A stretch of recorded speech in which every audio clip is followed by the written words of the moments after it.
Indo-British Advanced Pain Clinic, Noppimayam Surgery Duram. For appointments 9155515563. నమస్తే, నేను Kavitha. Welcome to I Dream. Pushpa 2 బోల్డ్ అని అంచనాల మధ్య, ఫ్యాన్స్ వెయిటింగ్ మధ్య రిలీజ్ అయింది. అది రికార్డ్స్ కురిపిస్తుంది అని ముందు నుంచి అంచనాలు అయితే ఉన్నాయి.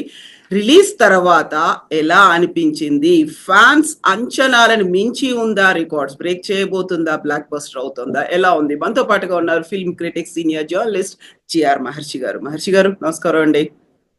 నమస్తే గౌతి గారు. సో ఎలా ఉంది పుష్ప 2? పుష్ప 2 ఎలా ఉందంటే, మీరు ఏమి కంపారిజన్ చేసుకోకపోతే బాగానే ఉన్నట్టు, కంపారిజన్ చేసుకుంటేనే సమస్య. కంపారిజన్ దేంతో అంటున్నారు మీరు? పుష్ప 2కు అసలు సమస్య ఏమిటంటే, పుష్ప 1 సమస్య. ఓ ఓకే. 2, వీళ్ళు క్రియేట్ చేసిన హైప్, వీళ్ళు క్రియేట్ చేసిన ఇదంతా ఎలా ఉందంటే, ప్రీమియర్ షోలు కానీ, వాళ్ళ ప్రమోషన్స్ కానీ, ఆల్ ఇండియాలో వాళ్ళు చేసిన హంగామా కానీ ఎలా ఉందంటే, స్క్రీన్ మీద మనం ఏదో ఒక అద్భుతాన్ని చూడబోతున్నాము అని నిన్న రాత్రి 9:30కి అభిమానులు, సామాన్య ప్రేక్షకులు, సినీ అభిమానులు అందరూ వెళ్ళారు. సరే, అన్ని అభిమానులకు అద్భుతంగా ఉండొచ్చు కూడా అది. ఓకే. ఎందుకంటే అల్లు అర్జున్ ఎలివేషన్ ఒక రేంజ్ లో ఉంది. అయితే పుష్ప 1తో కంపేర్ చేసుకుంటే దీన్ని అంత చెప్పలేము, అంత లేదు. ఎంత లేదంటే, ఒకటి హైప్ క్రియేషను, 2 ఏదో మనం ఏదో మిరకల్ చూడబోతున్నాము అని కూర్చున్న వాడికి 3 గంటల 25 నిమిషాల సేపు అక్కడక్కడ ఎలివేషన్లు, హీరోయిజము ఇవన్నీ ఓకే, కానీ సెకండ్ హాఫ్ వచ్చేసరికి ట్రాక్ అయిపోయింది సినిమా. ఓకే. సెకండ్ హాఫ్ వచ్చేసరికి రొటీన్ సీన్లు స్టార్ట్ అయిపోయింది. అంటే రొటీన్ హీరోయిజం ఉంటుంది. విలన్ వస్తాడు, కిడ్నాప్ చేస్తాడు, ఏదో సవాళ్ళు చేస్తాడు, నీ సంగతి చూస్తాను, ఇలా ఇలా రొటీన్ హీరోయిజం అవుతుంది. దీంట్లోకి వెళ్ళిపోయింది సినిమా. ఓకే. సో ఇప్పుడు మహాబలవంతుడు, హీరో, రూలరు అని ఎక్స్ప్లోర్ చేసే క్రమంలో భాగంగా అతనికి సమానమైన ప్రత్యర్థి లేకుండా పోయింది. అతని జీవితంలో ఒక సంఘర్షణ లేకుండా పోయింది. అంటే అతను ఎప్పుడు బలవంతుడు అవుతాడు, అతనికి విపరీతమైన స్ట్రగుల్ ఎదురైనప్పుడు దాన్ని ఎలా ఫేస్ చేశాడు. పుష్ప 1లో ఏం జరిగింది? కూలీ నుంచి అతను ఒక సిండికేట్ యజమాని, ఒక నాయకుడుగా ఎలా ఎదిగాడు అనేది ఎలివేషన్ అంతా ఉంటుంది. ఈ ఎలివేషన్ లో అతనికి అజయ్ ఘోష్, సునీల్, లాస్ట్ లో షెకావత్, ఇలా రకరకాల విలన్లు ఎదురవుతూ ఉంటారు. వాళ్ళని స్టెప్ బై స్టెప్ ఎలా ఎదుర్కొంటాడు అనేది సినిమా. అవును. దీంట్లో ఎంతమంది విలన్లు వచ్చినా ఇతనే రూలర్. వాళ్ళు అంత డమ్మీలుగా వెళ్ళిపోతూ ఉంటారు. ఇతను అవసరమైతే రాజకీయాలు మార్చేస్తాడు, అవసరమైతే సీఎంలనే మార్చేస్తాడు, అవసరమైతే మలేషియా, జపాన్ పోయి ఫైట్ చేస్తాడు. అంటే ఎక్కువైపోయింది అనమాట హీరోయిజం. మనం మళ్ళీ కన్విన్స్ కాలేనంత ఎక్కువైపోయింది. బహుశా అభిమానులకు నచ్చుతుందేమో మనకు తెలియదు, నచ్చొచ్చు కూడా. ఓకే. ఓకే. కామన్ ఆడియన్స్ ఇబ్బంది. సో పుష్ప అనేది ఒక బ్రాండ్. పుష్ప అంటే ఫైర్ కాదు, వైల్డ్ ఫైర్. పుష్ప 2 నేషనల్ కాదు, ఇంటర్నేషనల్. ఇవన్నీ ఎలివేషన్స్ అయినా అందులో నిజంగా కన్విన్సింగ్ గా అనిపించిందా? జస్టిఫికేషన్ ఉందా లేదా? అంటే ఇవన్నీ ఎలివేషన్లుగానే ఉంటాయి, కానీ మనకు అంత జస్టిఫికేషన్ ఉండదు. ఉదాహరణకి ఈ సినిమా ప్రారంభమే జపాన్ లో ఏదో ఫైట్ తో స్టార్ట్ అవుతుంది. అసలు ఆ ఫైట్ ఎందుకు హీరో సుకుమార్ కానీ బన్నీకి కానీ తెలుసు అనేది నాకు 15 నిమిషాల సీను ఎందుకుందో ఎవరికి తెలియదు. అది కలో నిజమో కూడా తెలియదు.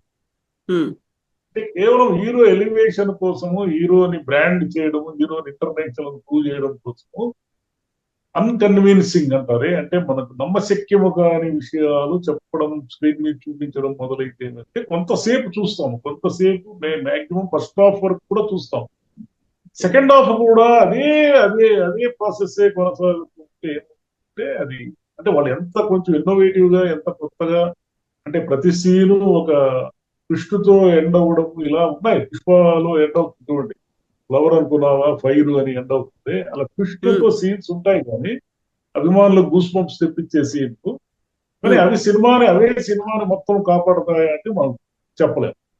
ఓకే. సో పార్టీ అయితే చేసుకున్నారా లేదా పుష్ప 2 ద రూల్లో? ఎవరు అభిమానుల అభిమానులు యాంగిల్లోనే మాట్లాడితే పార్టీ అయితే వాళ్ళకి అయిందా?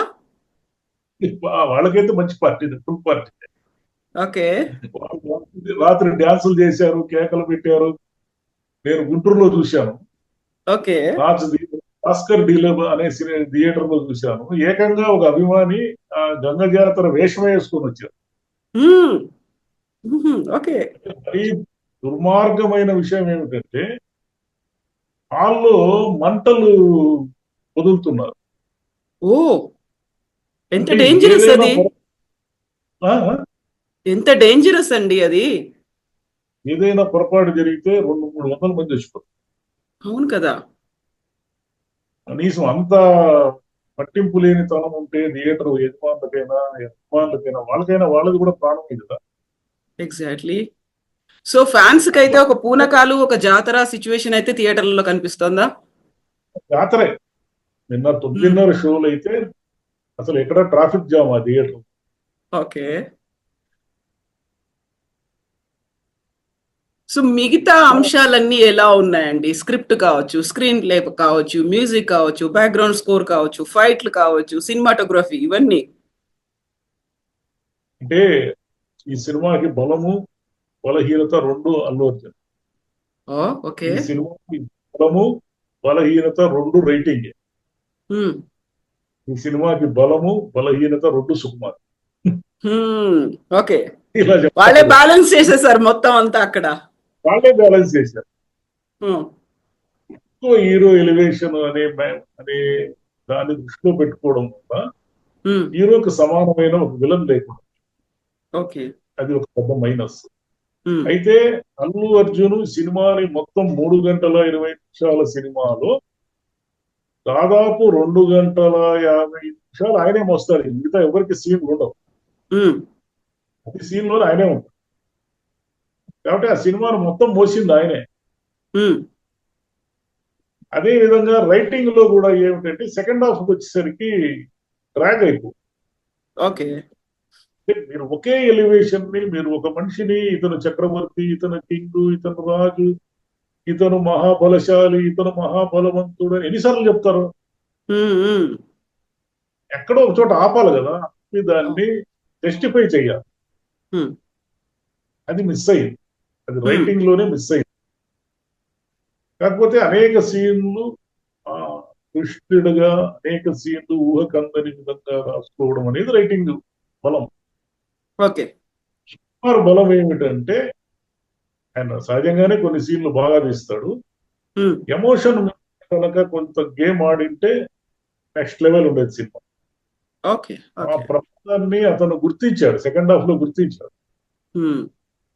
గుర్తించి సెకండ్ హాఫ్ లో కొంత ఎమోషన్ వైపు తీసుకెళ్లే గట్టి ప్రయత్నం చేశాడు. కానీ అప్పటికి ఎక్కువైపోయాయి ఫైటింగ్లు. ఓకే. సో ఇప్పుడు పుష్ప 2 తర్వాత అదే రోజు ఒక డౌట్ కూడా వచ్చింది, పుష్ప 3 ఉంటుందా అని. అల్లు అర్జున్ మళ్ళీ 3 years ఇస్తే పుష్ప 3 గురించి ఆలోచిస్తాను అని. అలాంటి మూడ్ ఏమన్నా కనిపించిందా? పుష్ప 3 ఉంటుంది లేదు అనేది ఏం లేదు. అభిమానుల్లో ఉంటే మనం చెప్పలేం కానీ, అంటే కథ ఎప్పుడు కూడా మనకు అనుగుణంగా జరగకూడదు. హీరోకి అనుగుణంగా, దర్శకుడికి అనుగుణంగా జరగకూడదు. కథ దాని ఉంటే అప్పుడు కన్విన్సింగ్ గా ఉంటుంది. మొత్తం హీరోకి అనుకూలంగా కథ ఎప్పుడైతే జరగడం మొదలు పెట్టిందో అప్పుడు థర్డ్ పార్ట్ పైన ఏం ఆసక్తి ఉంటుంది? ఫస్ట్ పార్ట్ అనేది చాలా విచిత్రమైన ట్విస్ట్ తో ముగుస్తుంది. ఇద్దరి మధ్య యువ క్లాషెస్ తో ముగుస్తుంది. ఆ షకావత్ కి హీరోకి. సెకండ్ పార్ట్ లో వాళ్ళిద్దరి మధ్య భీకరమైన యుద్ధం జరుగుతుందని జనం ఎక్స్పెక్ట్ చేస్తారు. అవును. యుద్ధము జరగకపోగా అతను బఫూన్ అయిపోతాడు. మన డైరెక్టర్లు చాలా మంది చేసే తప్పు ఏమిటంటే విలన్ ని ఒక రేంజ్ లో చూపించిన తర్వాత అతన్ని ఏం చేయాలో తెలియక అతనితో బఫూన్ చేష్టాలు చేయిస్తారు, కామెడీ చేయిస్తారు. అతను మీకు ముందు మహేష్ బాబు సినిమా వచ్చింది, ఆ సినిమా కూడా అలాగే ఉంది. ఓకే. సో మహర్షి గారు ఇప్పుడు 5 points కి ఎన్ని పాయింట్స్ ఇస్తున్నారు మీరు? 2.75. ఓకే. అబౌవ్ యావరేజా దాన్ని ఏమంటారు? అబౌవ్ సినిమా చూడడానికి ఏం బాగుంటుంది, ఏమి ఒకసారి చూడడానికి ఏమి ఇబ్బంది లేదు. బట్ 3 గంటల 20 నిమిషాలు అనేది సులభంగా ఈజీగా అరగంట కట్ చేసే అవకాశం ఉంటుంది. కానీ ఎక్కువైపోయింది 3 గంటల 20 నిమిషాలు. సెకండ్ హాఫ్ లో ఒక జాతర పాట అయిన వెంటనే మామూలు పాట అయిన వెంటనే ఒక పెద్ద ఫైట్, అదే ఒక 30 నిమిషాలు ఉంది దాదాపు నాన్ స్టాప్ గా. పోతే మీరు అడిగింది సంగీతము, బ్యాక్గ్రౌండ్ స్కోర్ బాగుంది, ఫోటోగ్రఫీ బాగుంది, ఇంకా చాలా టెక్నికల్ వాల్యూస్ అన్ని ఎక్స్ట్రాడినరీగా ఉన్నాయి. అయితే మైనస్ పాయింట్లంతా వచ్చేసి ఏమిటంటే ఓవర్ ఎలివేషన్, హీరో ఎలివేషన్ ఎక్కువైపోయి కథలో ఒక కాన్ఫ్లిక్ట్ మిస్ కావడం. వీళ్ళు చెప్పిన క్లైమాక్స్ కాన్ఫ్లిక్ట్ కూడా మనం ఆల్రెడీ ప్రిడిక్టబుల్ లేదు, ఇలా జరుగుతుంది అని. ఎస్ అండి, థ్యాంక్ యూ సో మచ్ మహర్షి గారు. మొత్తానికి అయితే ఫ్యాన్స్ కి అయితే నచ్చుతుంది, అది చాలు. ఫ్యాన్స్ దాన్ని హిట్ చేయాలి అనేది ముందు నుంచి అనుకున్నారు కాబట్టి that will go. Cinema hit talk వస్తుంది, వాటిని నేను కాదన్నా కానీ వీళ్ళు చెప్పిన బ్లాక్ బస్టర్ 2000 కోట్లు అనేది తప్పు. ఓకే అండి, థ్యాంక్ యూ సో మచ్ మహర్షి గారు. Thank you.